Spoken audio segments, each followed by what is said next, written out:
After all this, I saw another angel come down from heaven with great authority, and the earth grew bright with his splendour. He gave a mighty shout. Babylon is fallen, that great city is fallen. She has become a home for demons. She is a hideout for every foul spirit, a hideout for every foul vulture, and every foul and dreadful animal. For all the nations have fallen because of the wine of her passionate immorality. The kings of the world have committed adultery with her. Because of her desires for extravagant luxury, the merchants of the world have grown rich. Then I heard another voice calling from heaven, "Come away from her, my people. Do not take part in her sins, or you will be punished with her.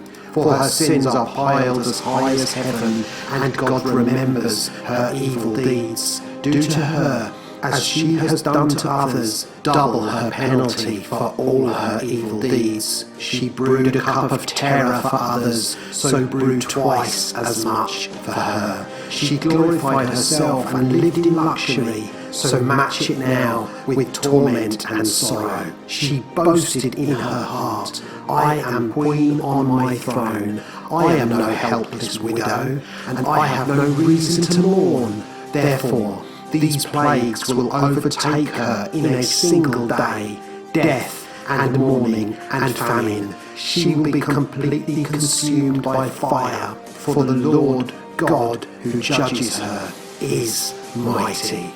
And the kings of the world who committed adultery with her and enjoyed her great luxury will mourn for her as they see the smoke rising from her charred remains. They will stand at a distance, terrified by her great torment.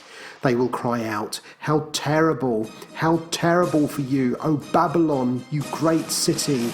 In a single moment, God's judgment came on you.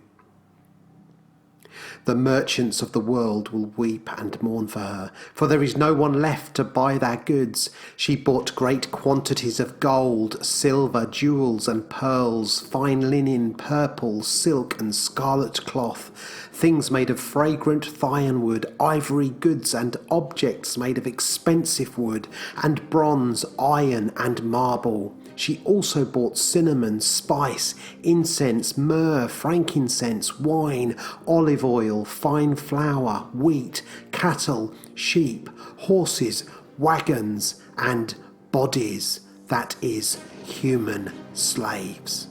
The fancy things you loved so much are gone, they cry. All your luxuries and splendour are gone forever, never to be yours again. The merchants who became wealthy by selling her these things will stand at a distance, terrified by her great torment.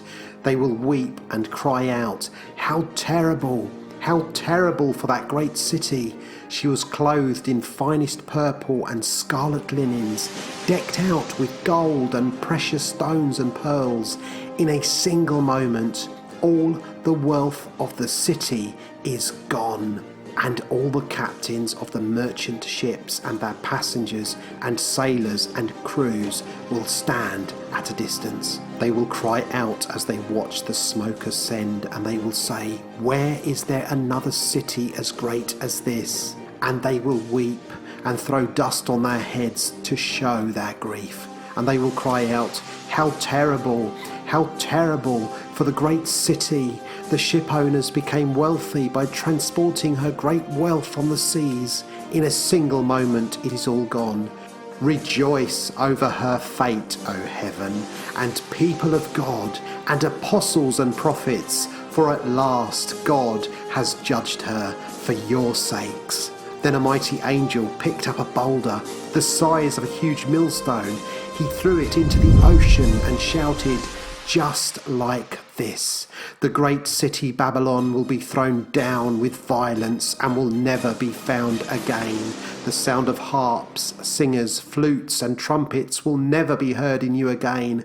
No craftsmen and no trades will ever be found in you again. The sound of the mill will never be heard in you again. The light of a lamp will never shine in you again. The happy voices of brides and grooms will never be heard in you again. For your merchants were the greatest in the world, and you deceived the nations with your sorceries. In your streets flowed the blood of the prophets and of God's holy people, and the blood of people slaughtered all over the world.